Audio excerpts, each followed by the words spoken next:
سيئات أعمالنا من يهده الله فلا مضل له ومن يضلل فلا هادي له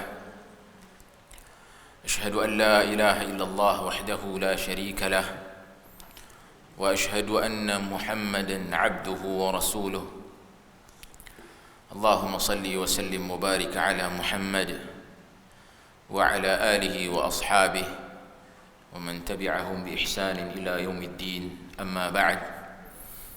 Hadirin hadirat yang dirahmati Allah sekalian, alhamdulillah, bersyukur kita kepada Allah Jalla wa'ala kerana dengan limpah dan kurnianya pada malam ini kita dapat menyambung semula kelas pengajian kita yang membicarakan hadis 40 karangan al-Imam Al-Hafiz An-Nawawi rahimahullah.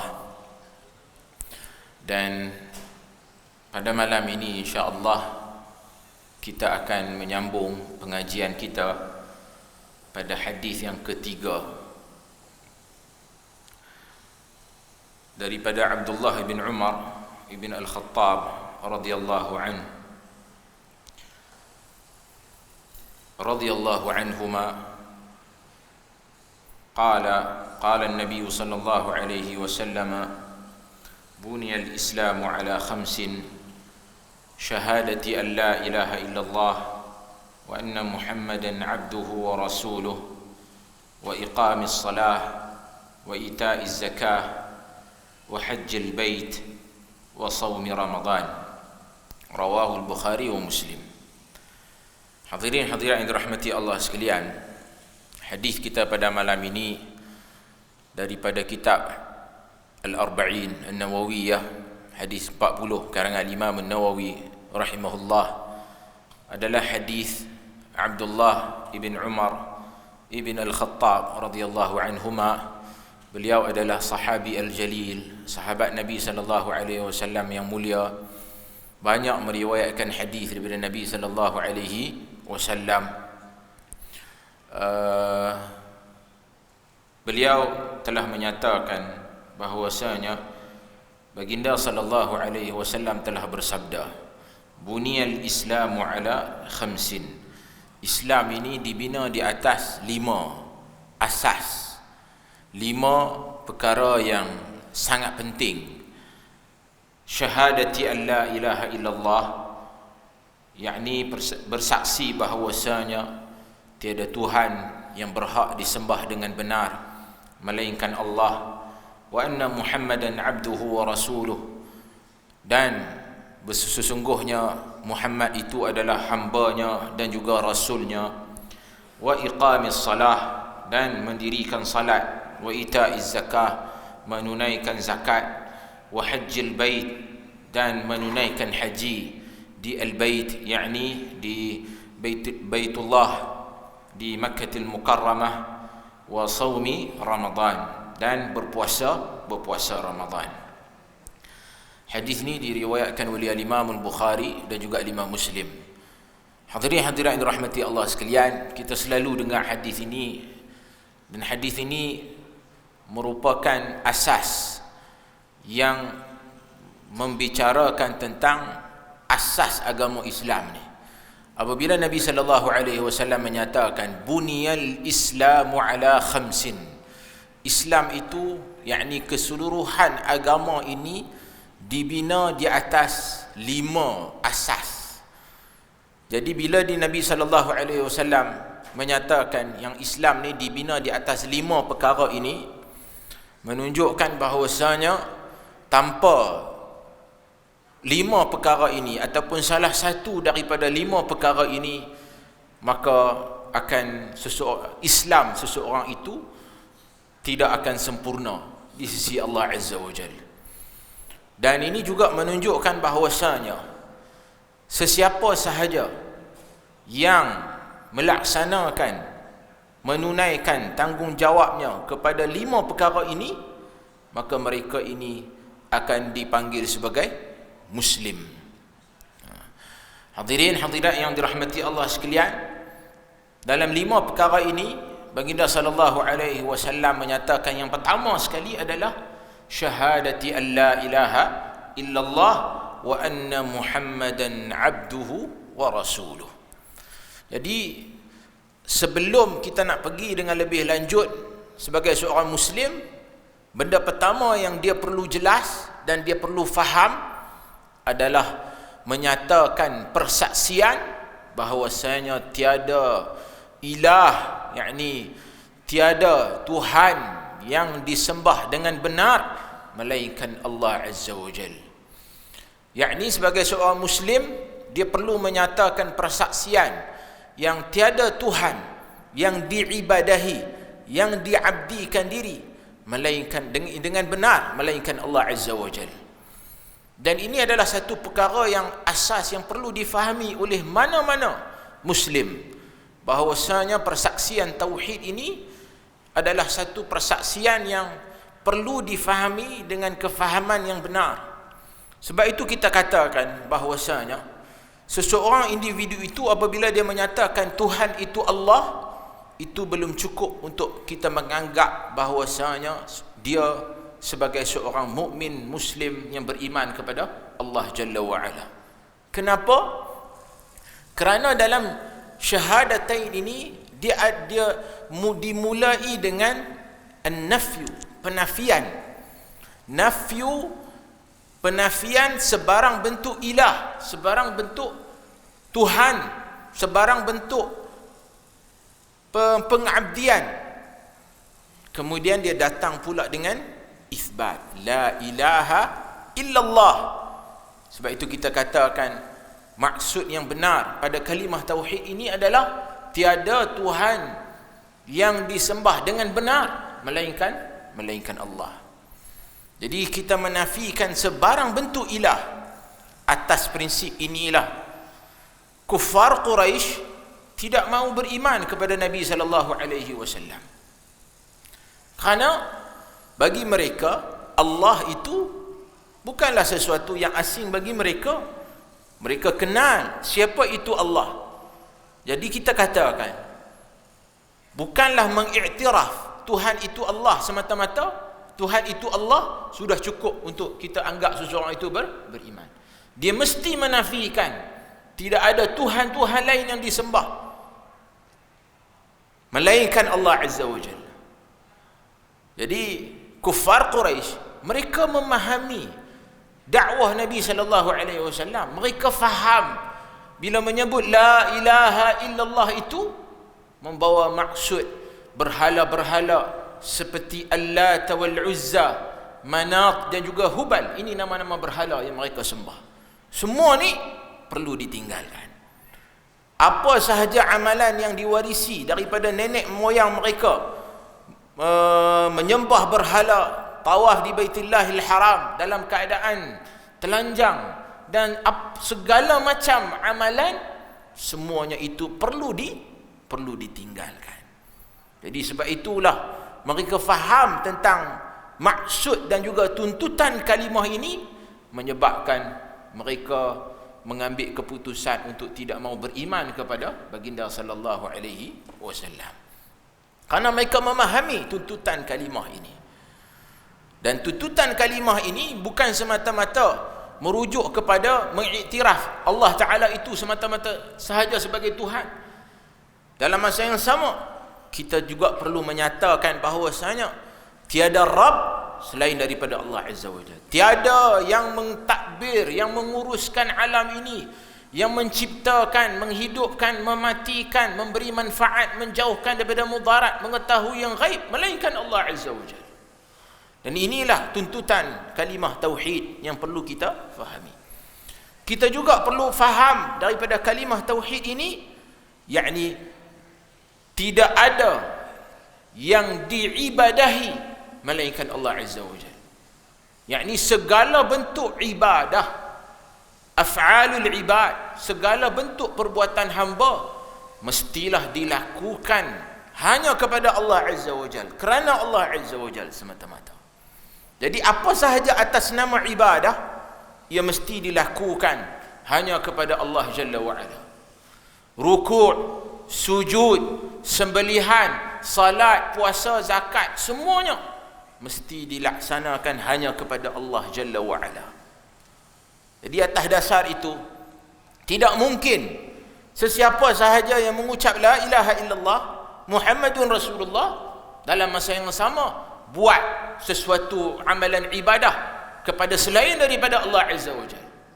Ini bermakna tidak ada pokok yang ditawaf, tidak ada kuburan yang ditawaf, tidak ada tempat yang dianggap keramat kita pergi memohon, meminta hajat, bertabaruk dengannya dan segala macam bentuk amalan ibadat, istighathah, isti'anah, ia mesti dilakukan hanya kepada Allah Jalla wa'ala. Jadi kefahaman tentang kalimah tauhid ini perlu difahami oleh sesiapa sahaja yang ingin memeluk Islam dan yang telah pun Muslim. Mereka perlu memahami kalimah tauhid ini dengan kefahaman yang sahih, dengan kefahaman yang benar. Dan tak mungkin sebagai seorang Muslim yang dah faham, yang mendakwa dia faham kalimah ini, dia pergi melakukan perkara-perkara yang menyalahi tuntutan kalimah ini. Kemudian mereka juga dalam syahadatain ini, ia bukan mengiktiraf, mentauhidkan Allah Jalla wa'ala semata-mata. Persaksian juga perlu dinyatakan kepada Rasulullah sallallahu alaihi wasallam. Sebab itu kita kata persaksian yang kedua adalah wa anna Muhammadan abduhu wa rasuluh. Dan sesungguhnya Muhammad itu adalah hambanya dan juga rasulnya. Hambanya adalah satu pernyataan yang jelas untuk nak menyatakan yang Muhammad ini adalah Rasulullah sallallahu alaihi wasallam dan juga hamba Allah. Ia bukannya anak Tuhan seperti mana yang didakwa oleh Nasara ataupun orang Kristian terhadap Isa alaihi salam. Apabila mereka fanatik, melampau, mengangkat darjat Isa alaihi salam melebihi hak yang sepatutnya, sedangkan dia adalah Rasul, mereka mengangkat martabatnya menjadi anak Tuhan. Jadi ini adalah satu pernyataan yang jelas daripada Nabi sallallahu alaihi wasallam, dan Rasulullah adalah hamba Allah Azza wa Jalla. Dan dalam masa yang sama Allah Ta'ala muliakan baginda sallallahu alaihi wasallam, diangkat baginda menjadi rasul. Dan persaksian kita kepada Nabi Muhammad sallallahu alaihi wasallam ini membawa tanggungjawab, beban ke atas kita untuk kita, pertama, kita beriman yang baginda adalah Rasulullah sallallahu alaihi wasallam. Kemudian yang kedua, tasdiquhu fima akhbar. Apa yang Nabi sallallahu alaihi wasallam sampaikan kepada kita, kita kata ia benar. Sama ada apa yang disampaikan oleh baginda sallallahu alaihi wasallam itu tidak masuk akal, sesuatu melibatkan perkara yang ghaib, melibatkan cerita tentang syurga, neraka, azab kubur, dan juga termasuk baginda sallallahu alaihi wasallam cerita tentang perkara-perkara yang bakal berlaku pada masa akan datang. Maka kewajipan kita setelah memeluk Islam, setelah kita menyatakan persaksian la ilaha illallah Muhammadun Rasulullah, apa yang Nabi sallallahu alaihi wasallam sampaikan, kita kata kita beriman kepada baginda sallallahu alaihi wasallam. Jadi dalam hal ini prinsip kita adalah jelas. Kemudian yang ketiga, dalam masa yang sama kita beribadah kepada Allah Azza wa Jal. Ini apa yang ada dalam syahadatain ini. Kita beribadah kepada Allah Subhanahu wa taala dengan syariat yang dibawa oleh baginda sallallahu alaihi wasallam. Wa alla na'budallah illa bima syara'. Kita tidak akan mengabdikan diri kepada Allah Azza wa Jal melainkan dengan apa yang ditunjukkan oleh baginda sallallahu alaihi wasallam. Kerana inilah tujuan Allah Azza wa Jal mengutuskan Rasul. Allah memerintahkan kita supaya mengabdikan diri kepadanya. Kemudian Allah Ta'ala utuskan Rasul supaya Rasul mengajar manusia cara nak ibadah kepada Allah. dan manusia tidak ada ruang untuk mereka-reka ataupun menggunakan kreativiti dalam beribadah kepada Allah Jalla wa'ala. Sebab itu tuntutan kita dalam beribadah kepada Allah Azza wa Jal adalah mengabdikan diri kepada Allah dengan cara yang ditunjukkan oleh baginda sallallahu alaihi wasallam. Sebab itu hukum asal dalam ibadah ini adalah kita takkan buat melainkan dengan apa yang diperintahkan oleh Allah dan Rasulnya. Jadi kita berhenti takat tu. Kita takkan cuba untuk nak buat, nak mencipta sesuatu amalan, dan kita akan buat seperti mana yang diperintahkan oleh Allah dan Rasulnya. Baik. Hadirin, hadirat yang dirahmati Allah sekalian. So ini yang pertama sekali. Syahadatain adalah asas kepada Islam. Atas dasar itu, mana-mana individu yang ingin memeluk Islam, kita perlu jelaskan mereka tentang hal ini terlebih dahulu. Dan inilah yang perlu mereka ucapkan. Dan dalam hal ini, ia bukan sahaja melibatkan an-nutqu bil lisan, yakni dia ucapkan dengan lisan semata-mata, dia mesti juga dengan hatinya menyatakan, membenarkan apa yang diucapkan oleh lisannya. Sebab itu dalam syahadatain ini kita katakan dia melibatkan amalul qalb dan juga lisan. Amal qalb yakni hatinya, dia menyatakan dan memahami tuntutan syahadatain ini dan dia beriman dengan perkara ini, dan juga lisan, dia mesti menyebut persaksian tersebut. Asyhadu an la ilaha illallah wa anna Muhammadan abduhu wa rasuluh. Baik. Kemudian yang kedua kata Nabi sallallahu alaihi wasallam, wa iqamis salah, yakni menunaikan salat. Hadirin hadirat yang dirahmati Allah sekalian, salat adalah satu perkara yang sangat penting dalam Islam ini, sehingga kan menerima baginda sallallahu alaihi wasallam menerima pensyariatan salat ini sewaktu baginda perlu naik ke langit bertemu dengan Allah Azza wa Jal untuk menerima pensyariatan salat. Ini pun sudah cukup untuk menjadi isyarat kepada kita betapa pentingnya salat. Dan salat adalah amalan yang pertama yang akan dihitung dan juga dihisab apabila kita di hadapan Allah Azza wa Jalla nanti. Dan Nabi sallallahu alaihi wasallam menyatakan, al-ahdu alladhi bainana wa bainahum as-salah, faman tarakaha faqad kafar. Garis pemisah antara kita dengan mereka, yakni antara kita dengan orang bukan Islam, adalah as-salah. Faman tarakaha faqad kafar. Sesiapa yang meninggalkan salat, maka mereka telah pun kufur kepada Allah Jalla wa Ala. Hadirin hadirat yang dirahmati Allah sekalian, di zaman kita hari ini, kita boleh melihat apabila seseorang itu dalam kehidupannya memberikan keutamaan dalam salat. Maknanya bila masuk waktu salat, dia segera nak salat. Dengar azan, dia cuba segera cari tempat untuk nak salat di masjid dan sebagainya.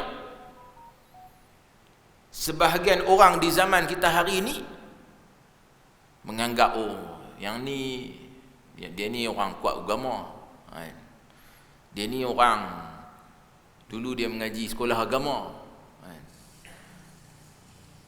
dan orang tak melihat bahawasanya siapa sahaja yang Muslim, dia mesti kena salat. Sebab itu tuntutan salat ni, selagi mana akal kita berfungsi, kita kena salat. Orang yang sakit, tara mana sakit dia pun, tapi akal dia masih berfungsi, dia sedap lagi, duduk di hospital, terbaring atas katil, dia kena salat lagi. Ya, ada khilaf di kalangan ulama dalam masalah dia ni termasuk kalau dah bedridden atas katil, faqidut tahurain, dia tak boleh ambil wuduk, tak boleh tayammum, adakah dia perlu salat ataupun tak. Kalau dalam mazhab kita dia tetap kena salat juga. Walaupun mungkin pandangan menyatakan salat itu tidak sah kerana dia tidak berwuduk dan tidak tayammum. Salat itu li hurmatil waqt, kerana kehormatan waktu itu. Tapi atas apa pun dia tetap kena salat. Ini bermakna selagi mana akalnya masih berfungsi, dia tetap kena salat. Dalam perang ada salat khas. Salat dalam perang ada tata cara yang tersendiri. Kalau perang yang belum belum orang kata apa, masih dalam tempoh berjaga-jaga, ada kaedah dia. Kalau dah tengah-tengah perang, betul-betul perang ni pun solatlah dalam apa jua keadaan. Ketika musafir pun kita kena salat. Di mana jua keadaan kita duduk atas kapal laut ke, atas kapal terbang ke, kita tetap kena salat. Menunjukkan betapa pentingnya kefarduan salat ini. Akan tetapi bagaimana mungkin ada orang Islam di kalangan kita hari ini memandang remeh perkara ini. Sehingga ada orang yang kata tak apalah, saya ni walaupun malaslah nak solat ataupun solat kadang-kadang jarang-jarang, tapi saya rajin sedekah, kan? Jadi kata-kata seperti ini tidak wajar keluar daripada mulut sebagai seorang Muslim, kerana kefarduan salat ini adalah asas yang paling asas sekali dalam agama ini. Sebab itulah para ulama menganggap bahawasanya perbuatan meninggalkan salat adalah jenayah yang sangat besar, bahkan ia lebih teruk lagi daripada dosa-dosa yang lain, seperti minum arak, berzina dan sebagainya. Kerana inilah titik pemisah antara kita dengan orang bukan Islam. Sebab itu kalau tuan-tuan baca perbahasan ulama dalam masalah hukum tarikis salah, hukum orang yang meninggalkan salat, takut tuan-tuan. Takut kita nak apply apa yang fuqaha bincang dalam bab tu dengan apa realiti dalam masyarakat kita hari ini. Tuan-tuan boleh baca kajian-kajian yang dibuat oleh pensyarah universiti. Mereka ada buat survey di kalangan pelajar sekolah. Ada yang buat survey di kalangan pelajar sekolah, pelajar universiti, pesakit di hospital pun ada. Research ni dah dipublish dalam jurnal-jurnal. Tuan-tuan boleh baca. Tuan-tuan akan tengok dan kita bimbang dengan fakta yang ada hasil daripada kajian tersebut. Dan kita boleh faham macam mana serabutnya sebahagian Muslim di zaman kita hari ini dengan segala macam yang ada masalah yang timbul ni. Kita boleh buat kesimpulan masalahnya berbalik kepada salah. Kerana kita tidak menganggap bahawasanya tuntutan salah ini adalah tuntutan yang sangat besar, melebihi segala-galanya. Sebab itulah pengalaman saya lah duduk di Arab Saudi ni, ialah dengan akhir-akhir ni dengan segala macam mak nenek lah, kan? Orang duk cerita yang tak apa elok di Arab Saudi ni. Tapi kok mana pun sampai ke hari ni, syiar salat itu dipelihara dan dijaga sehingga ke hari ini. Tuan-tuan tak jumpalah di tempat lain macam mana rakyat sesebuah negara ini sangat menjaga salatnya. Masuk saja waktu salat, azan dilaungkan. Dan cara orang menyambut seruan azan tu adalah dengan tinggal habis apa yang mereka tengah buat lala tu. Tengah masak ke, tengah duk berniaga ke, tengah duk buat apa pun di luar ni, azan sahaja tinggal habis semua benda. Tinggal pakat pi semua pi ke masjid. Tuan-tuan boleh tengoklah. Tuan-tuan pi umrah, pi buat haji, tuan-tuan boleh tengok. Dan bukan setakat di masjid, dalam shopping komplek, shopping mall. Shopping mall, tuan-tuan boleh bayang kalau di Queens Bay Mall tu, masuk waktu solat, azan dilaungkan. Kemudian kat ruang tengah tu orang pi hampak. Macam tu depa di sana, pi hampak sejadah, hampak apa nama ni ya? Tapek ni. Muazzin azan seorang, lepas azan naik seorang jadi imam, semua orang akan solat berjamaah, kedai semua pakai tutup. Habis azan, habis solat, Assalamualaikum warahmatullahi, Assalamualaikum warahmatullahi, Astaghfirullah, Astaghfirullah, Astaghfirullah, baca zikir pendek, semua orang pakai bangkit, lipat habis gulung-gulung habis sejadah ni, sambung balik aktiviti harian.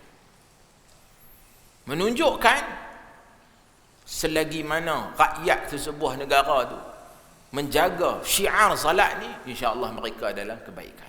Sebab itu orang duk kata macam-macam lah dekat Arab Saudi lah ni dengan mereka kata ada konsert ke apa dan sebagainya. Benar, itu adalah fitnah yang berlaku sekarang. Tapi kok mana pun saya tak apa risau sangat pasal mereka sangat menjaga syiar salat ni. Yang patut kita bimbang adalah negara kita ni. Kerana adakah cara kita Muslim di tempat kita ni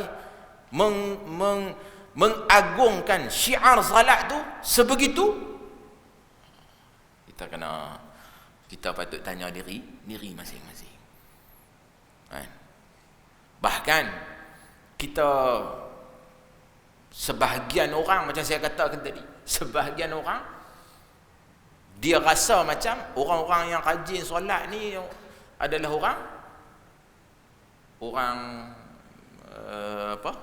masjid, orang dulu mengaji sekolah agama, dan dia tak rasa yang dia tu sendiri adalah Muslim. Siapa sahaja yang Muslim, maka dia wajib untuk melaksanakan ibadah salat. Sebab itu para fuqaha bila membincangkan masalah hukum tarikus salah, mereka ijma' sesiapa sahaja yang menafikan kefarduan salat, menganggap pensyariatan salat ni tak ada dalam Islam, ia hanyalah ritual yang diwarisi oleh orang Arab ke apa ke, dia bagi alasan macam-macam, dia kata yang ni tak ada dalam Islam, mengarut pensyariatan salat ni karut, maka orang sebegini setelah ditegakkan hujah ke atasnya dia masih kekal dengan pendirian itu, dia adalah kafir, kharijun anil millah, keluar daripada agama, wal'iyadu billah. Bahkan pemerintah boleh tangkap orang ni dan dihukum bunuh kerana telah pun ingkar kepada syariat Allah Subhanahu wa taala yang paling besar. Kemudian yang kedua, orang yang tinggal salat, tinggal secara mutlak, tak sembahyang langsung. Bukan kategori yang ketiga. Kategori yang ketiga ni, dalam sehari tu mungkin subuh tinggal, kan? Mungkin isya tinggal. Hal lain dia buat, tapi subuh dengan isya dia jadi payah sikit. Ataupun dalam sebulan ada sekali dua dia tinggal. Hal ni kategori yang ketiga. Kategori yang kedua ni tinggal terus. Tak buat. Bertahun-tahun tak sembahyang. Yang ini di sisi majoriti ahlul hadis, fuqaha Hanabilah, mereka berpandangan bahawasanya ini juga, walaupun dia tak kata, dia tahu dan dia akur solat tu wajib, tapi dia tak mau solat dan dia tak solat langsung, tinggal terus. Maka orang ini juga di sisi fuqaha, di sisi ahlul hadis, menganggap bahawasanya dia ni adalah kafir, keluar daripada Islam. Dan ada sebahagian fuqaha menganggap dia tak kafir selagi mana dia mengiktiraf kefarduan salat tersebut. Manakala yang ketiga, kategori yang ketiga tadi, yang tinggal salat, sat tak salat, ada hari dia sembahyang, ada hari dia tak sembahyang, yang ini dianggap sebagai fasik dan dia berdosa besar kerana meninggalkan salah satu daripada kefarduan salat yang paling penting. Tapi kok mana pun kategori yang kedua ni, kita nak letak dia tang mana? Jadi kalau kita akur, sebagian fuqaha menganggap bahawasanya mereka ni tak tak keluar daripada Islam. Tapi kalaulah dia tak solat langsung, kat mana lagi nak kata dia ni Muslim? Maksud saya, kita nak bagi alasan apa untuk nak kata dia ni sebagai seorang Muslim? Sebab itu, hal ini adalah satu hal yang sangat serius. Dan kita perlu ingatkan didik anak kita, anak pinak kita, isteri kita, ahli keluarga kita tentang kepentingan salah ini. Sebab itu kita dituntut anak kita, kan, bila umur dia 7 tahun kena suruh dah salat. Umur 10 tahun tak salat, kita boleh rotan dia. Menunjukkan ini adalah satu perkara yang sangat-sangat penting. Dan sebagai seorang Muslim, kita perlu meletakkan kefarduan salat ini sebagai satu asas yang paling penting dalam apa sahaja kriteria. Jadi kita nak cari bakal menantu ke, kan, ataupun nak cari orang, nak ambil orang bekerja pun, kan, kalau dia Muslim, kita perlu pastikan dia antara orang individu yang menunaikan tanggungjawab sebagai seorang Muslim. Yakni tanggungjawab yang paling utama adalah salat. Hadirin hadirat yang dirahmati Allah sekalian. Kemudian yang kedua, wa ita'iz zakah, menunaikan zakat.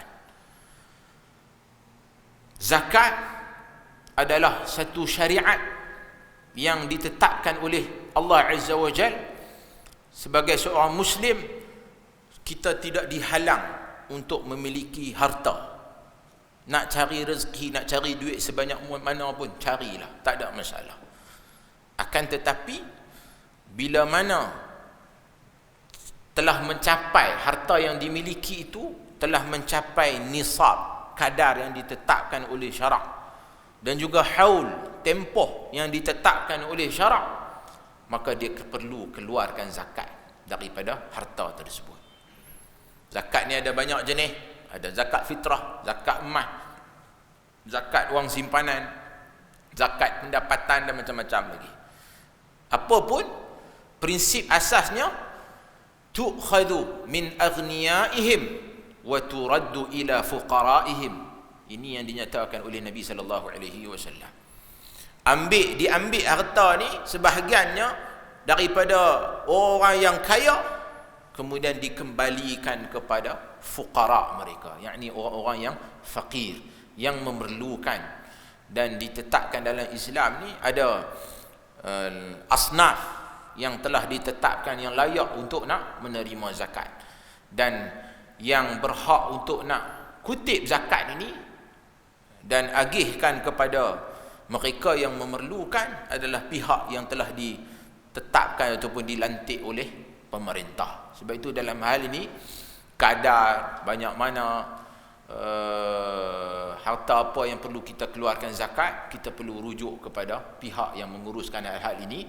Dan kita di Malaysia ni, alhamdulillah, kita telah pun ada badan yang khusus yang dilantik oleh pemerintah, kan? Kalau di Pulau Pinang ni, zakat Pulau Pinang, maka tuan-tuan kena rujuklah kepada mereka. Zakat, tuan-tuan ada bisnes, ada saham ke, ada pelaburan ke dan sebagainya, ada barang kemas, maka tuan-tuan kena rujuk kepada mereka. Tanya macam mana kiraan setakat ni, cukup ke tak ni, perlu tak bayar zakat dan sebagainya. Dan syariat zakat ini kekal sehingga hari kiamat, dan dia tak akan berubah. Telah berlaku selepas kewafatan Nabi SAW, ada sebahagian golongan yang bertindak untuk enggan membayar zakat. Karena bagi mereka menganggap bahawasanya zakat ini dibayar hanya sewaktu hayat Nabi SAW. Maknanya bayar pada Nabi SAW sahaja. Selepas kewafatan Nabi SAW, dah tak ada dah zakat. Lalu mereka tak mau bayar zakat.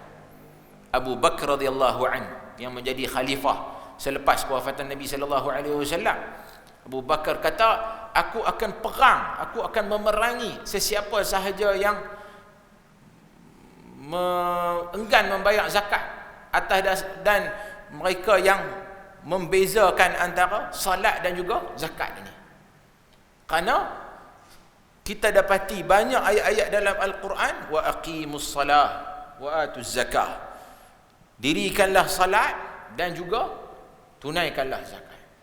Jadi sesiapa sahaja yang memisahkan antara dua syariat ini, maka mereka ini layak diperangi, kerana mereka telah membezakan antara kedua-dua syariat ini, sedangkan kedua-duanya adalah pada tingkatan yang sama dari sudut kefarduan, yang mana mereka ini perlu melaksanakan tuntutan zakat ini. Dan zakat pula perlu diagihkan kepada pihak yang selayaknya. Sebab itulah mana-mana pihak yang telah diamanahkan untuk menguruskan wang zakat ini, maka mereka perlu melaksanakan tanggungjawab ini sebaik mungkin. Dan yang ni bukan hanya kerja harian, dapat gaji bulan, boleh duduk relax ke dan sebagainya dah. Ini adalah tanggungjawab yang besar, kerana ia berkait dengan salah satu daripada arkanul Islam.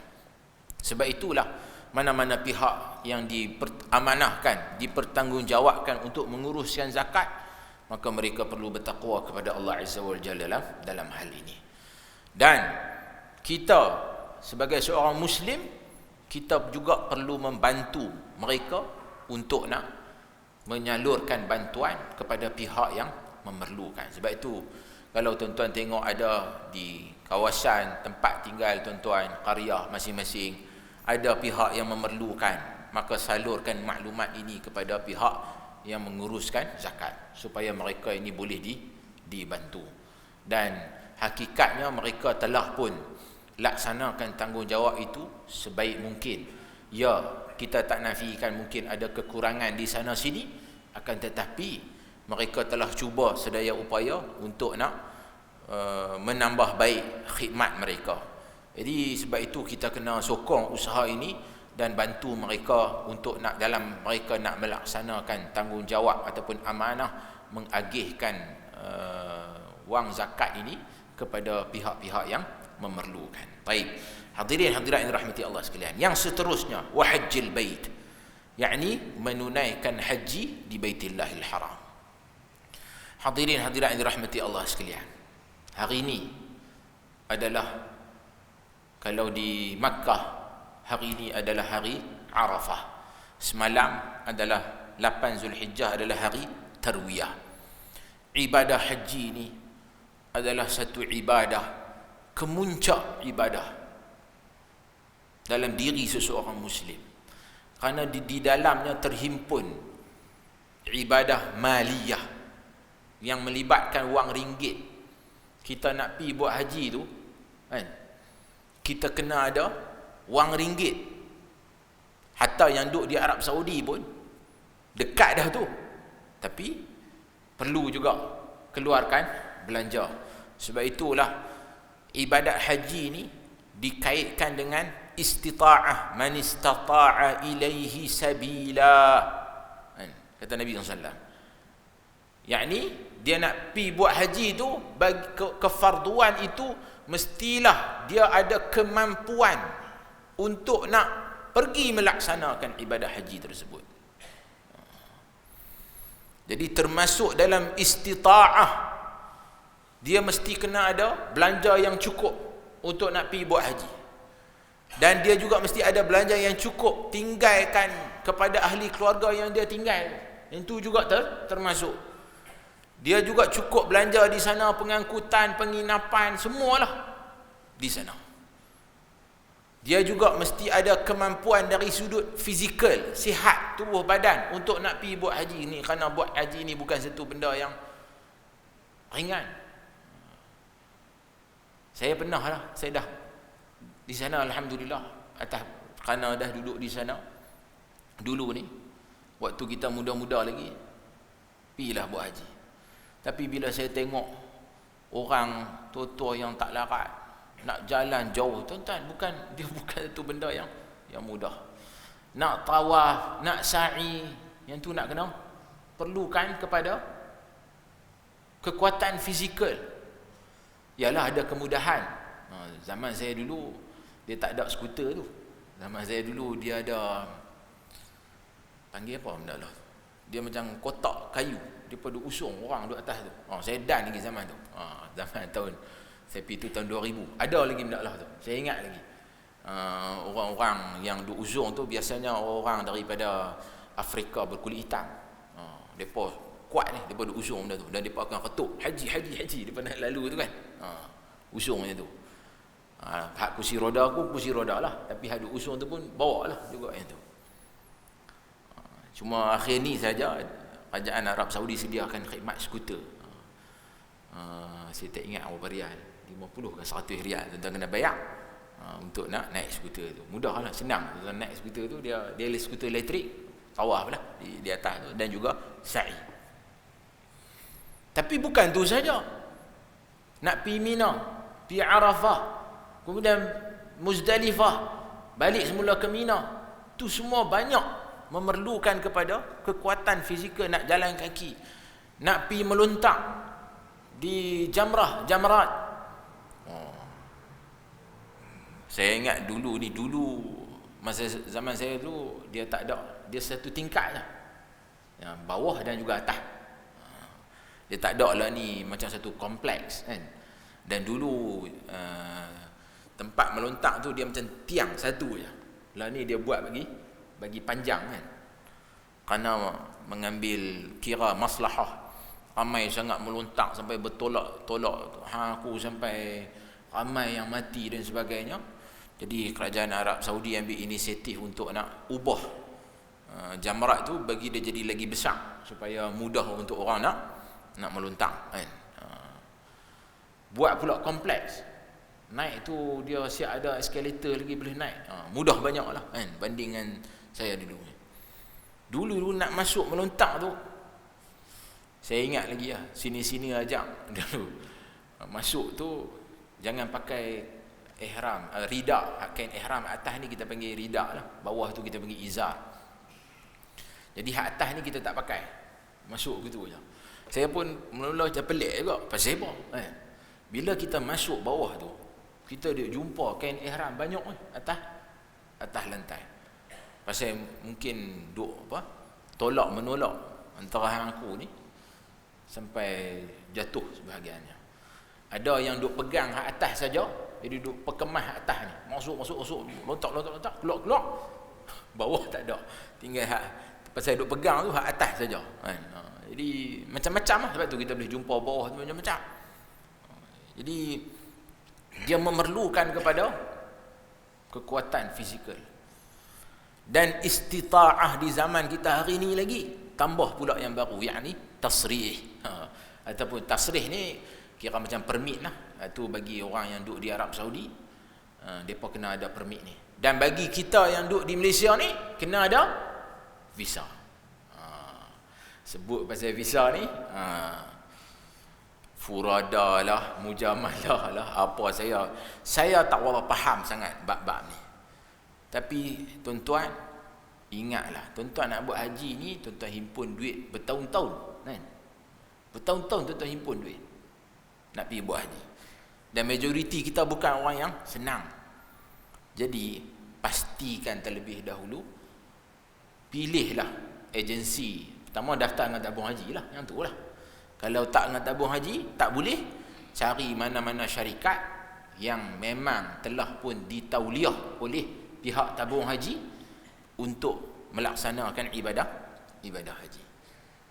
Jangan main redah saja tuan-tuan, tengok mana-mana syarikat, tuan-tuan dengar dia punya pemilik ataupun tok syekh haji dia tu sembang, kita ada orang dalam, kita ada kenalan dalam orang kedutaan, kita ada orang istana, kita ada orang itu, orang ini. Tak usah percaya tuan-tuan. Sebab apa?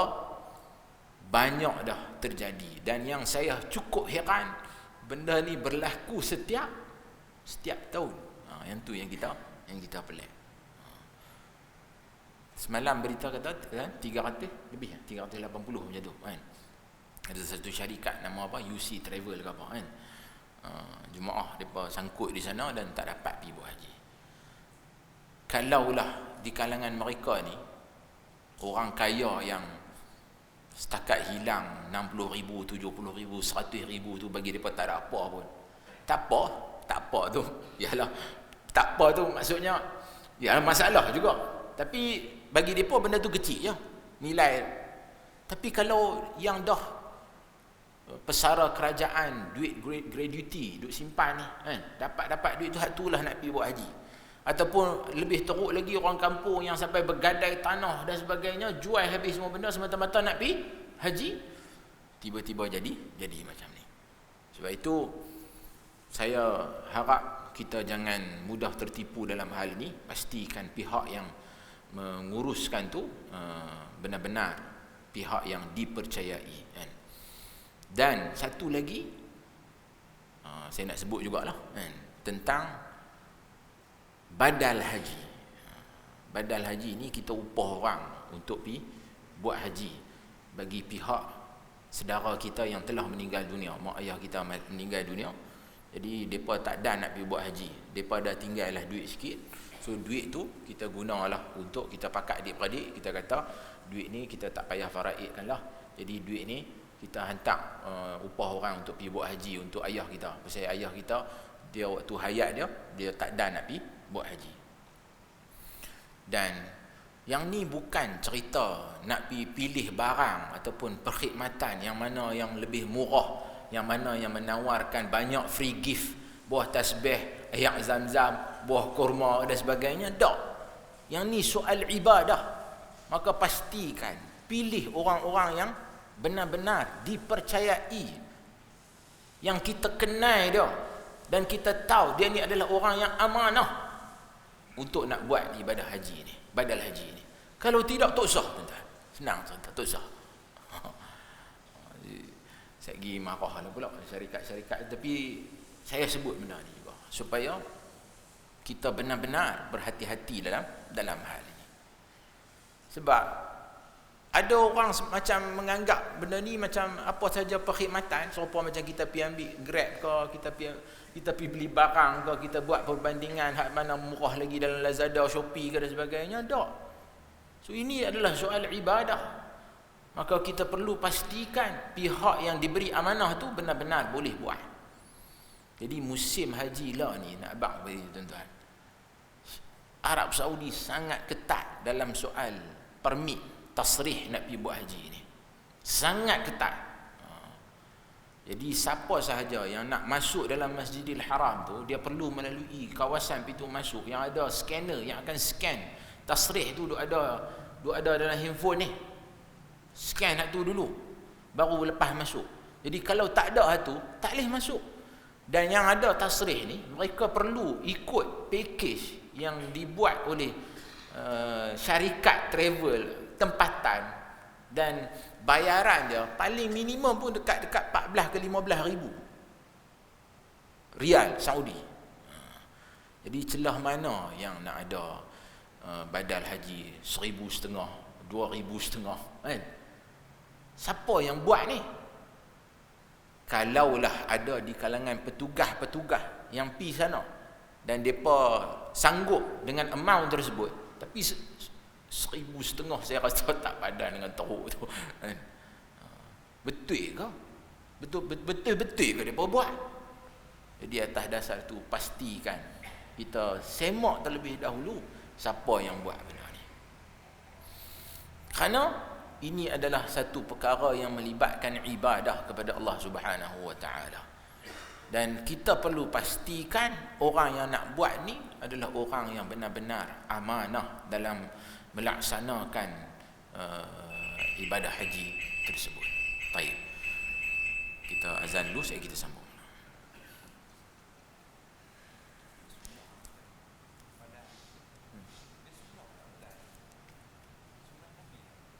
Sunnah. Nabi SAW benarkan. Lagi.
Taib.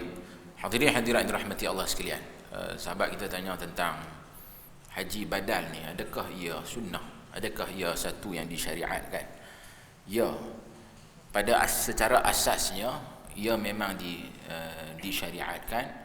Cumanya sesiapa yang nak melaksanakan haji kepada orang lain, dia tu sendiri mestilah melaksanakan ibadah haji terlebih dahulu. Sebab ada satu hadis yang diriwayatkan oleh Imam Ahmad, satu orang lelaki dia kata labbaika an Syubrumah. Nabi dengar, Nabi kata man Syubrumah? Dia kata akhun li atau qaribun li. Dia kata, Nabi tanya dia siapa Syubrumah? Dia kata dia adalah saudara aku ataupun adik-beradik aku lah. Dan Nabi tanya, adakah hang dah buat haji dah? Dia kata tak buat lagi. Nabi kata buat haji dulu untuk diri hang, barulah buat untuk Syubrumah. Maknanya asas dalam bab ni adalah orang yang nak buat haji kepada orang lain, dia mestilah terlebih dahulu melaksanakan ibadah haji. Dan bila dia pergi buat haji untuk pihak orang lain, dia buat haji tersebut satu saja, untuk seorang saja. Dia tak boleh pergi kampung 10 orang kan? Ambil 10 badal haji pergi buat untuk sekali. Tak, dia tak boleh macam tu. Dia kena satu haji tu untuk seorang sahaja. So ini asasnya. Jadi memang kita kata syariat ini ataupun persyariatan ini ada. Cuma masalahnya sekarang ni adalah pihak yang diamanahkan untuk melaksanakan tanggungjawab tersebut. Dan macam mana cara mereka promosi benda ni kan? Dipromosi dengan perbandingan harga, dengan disertakan hadiah dan sebagainya. Dia dah jadi cerita lain lah, dia jadi bisnes. So bila dia jadi bisnes, kita tak tahu siapa pihak yang melaksanakannya dan adakah pihak tu amanah dalam melaksanakan tanggungjawab tersebut. Kerana ini adalah ibadah kepada Allah Azza wa Jal, maka ia mesti dilaksanakan dengan sempurna mungkin. Sebab itu saya katakan, dalam hal ini yang paling terbaik waris si mati tersebut, anak-anak dia. Kalau mereka dah pergi buat haji, kemudian ada duit lagi, ada kemampuan, mereka pula pergi buat haji untuk mak ayah dia. Kerana anak-anak pasti akan buat yang paling terbaik atas mak ayah dia. Betul tak? Pihak lain, wallahu a'lam. Kerana dia dibayar dan dia mesti buat sesuailah dengan bayaran yang dia terima. Biasanya macam itulah. Jadi atas dasar itu, pastikan kita pilihlah pihak yang benar-benar boleh dipercayai. Baik, hadirin hadirat dirahmati Allah sekalian. Syariat haji ini dalam Quran Allah Taala perintahkan Ibrahim alaihi salam membina Kaabah, kemudian Allah Taala perintahkan wa'adzim fin nasi bil hajj ya'tuka rijalan wa ala kulli dhamirin ya'tina min kulli fajjin 'amiq, kata Allah Azza wa Jalla. Serulah manusia supaya datang melaksanakan ibadah haji. Nescaya mereka ni akan datang berjalan kaki. Ada juga yang akan naik kenderaan unta. Unta pun antara larat dengan tak larat. Dia pun akan mai juga. Ya'tuka rijalan wa ala kulli dhamirin ya'tina min kulli fajjin 'amiq. Depa ni akan mai dari jalan kaki, naik unta, mai daripada segenap pelusuk dunia ni. Sebab itu jemaah haji tuan-tuan, bila mereka dah sampai di sana, sampai di miqat, berniat ihram, apa yang mereka ucapkan? Labbaik Allahumma labbaik. Apa maksud kalimah ini yang disebut sebagai talbiyah ini? Labbaik Allah, aku menyahut seruanmu ya Allah. Kenapa dia kata dengan labbaik? Kerana orang Arab guna labbaik ini bila satu orang panggil tu, orang yang panggil tu adalah orang yang mulia, kita jawab dengan labbaik. Sebab itu Allah Ta'ala seru kita, jemput kita, kita sambut seruan Allah, kita kata labbaik Allahumma labbaik, aku menyahut seruanmu ya Allah, aku menyahut seruanmu. Labbaika la syarika laka labbaik, aku menyahut seruanmu, tiada sekutu bagimu. Inilah kalimah ni, kalau kita hayati dan kita fahami maksudnya, subhanallah, sangat dahsyat. Sebab itu kalau tuan-tuan lihat suasana orang, suasana para hujjaj yang mengucapkan talbiyah, mereka memakai pakaian ihram, apatah lagi di saat dan ketika ini, Mereka semua berhimpun di Arafah. Dan haji itu adalah Arafah. Al-hajju Arafah, kata Nabi SAW. Haji ini adalah Arafah. Dan Arafah adalah kemuncak dalam ibadah haji. Tuan-tuan boleh lihat orang berhimpun di padang Arafah ni masing-masing dengan situasi dan juga keadaan masing-masing. Ada yang duduk dalam kemah, ada yang kemah dia ialah dengan seadanya, ada yang tak ada kemah langsung, ada yang padan dengan tikar saja, kan? Semua orang pada waktu itu dengan pakaian yang sama, lelakinya pakaiannya hampir sama semuanya dengan pakaian ihram, menadah tangan kepada Allah Azza wa Jal, memohon keampunan, memohon kesejahteraan hidup di dunia dan juga di akhirat. Kita akan tengok suasana ni sangat-sangat dahsyat. Jadi saya rasa di kalangan tuan-tuan yang dah pernah pergi ke sana, semua pasti takkan boleh lupa saat dan juga suasana ketika mana berada di padang Arafah tersebut. Sebab itu Allah Ta'ala sebut dalam ayat ini, liyashhadu manafi'a lahum wa yadhkuru ismallah fi ayyamin ma'lumat. Mereka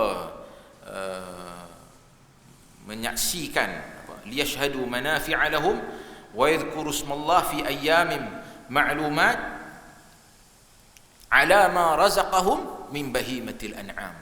Mereka menyebut, memuji Allah Subhanahu wa taala pada hari-hari yang tertentu, merujuk kepada hari raya, hari tasyrik, atas apa yang Allah Taala kurniakan kepada mereka min bahimatil an'am. Yakni bahimatil an'am, binatang yang bakal disembelih. Kita nak sembelih ni hari Ahad ni, kan? Sebab itu kita bersyukur kepada Allah Azza wa Jalla. Fakulu minha wa at'imul ba'isal faqir. Kita makanlah daripada binat haiwan korban tersebut dan kita sedekah pula sebahagiannya kepada mereka yang memerlukan. Hadirin hadirat yang dirahmati Allah sekalian, kita perlulah menghidupkan sunnah ini dan melaksanakan tuntutan ataupun kefarduan haji ini, dan setiap daripada kita perlu berazam untuk nak melaksanakan ibadah haji ini, bersedia daripada sekarang, sama ada dari sudut fizikal dan juga dari sudut kewangan, supaya kita mampu untuk melaksanakan ibadah haji satu hari nanti. Dan yang terakhir adalah saumi Ramadan, yakni berpuasa dalam bulan Ramadan. Hadirin hadirat dirahmati Allah sekalian, itu sahaja yang boleh kita bincangkan pada malam ini, hadis yang ketiga, dan insya-Allah pada kuliah yang akan datang kita akan sambung pula hadis yang keempat, iaitu hadis Abdullah bin Mas'ud radhiyallahu an tentang proses penciptaan manusia, insya-Allah. Allahumma ja'alna minal ladzina yastami'una al-qawla fayattabi'una ahsanah. Aqulu qawli hadha wa astaghfirullah li wa lakum. Assalamualaikum warahmatullahi wabarakatuh.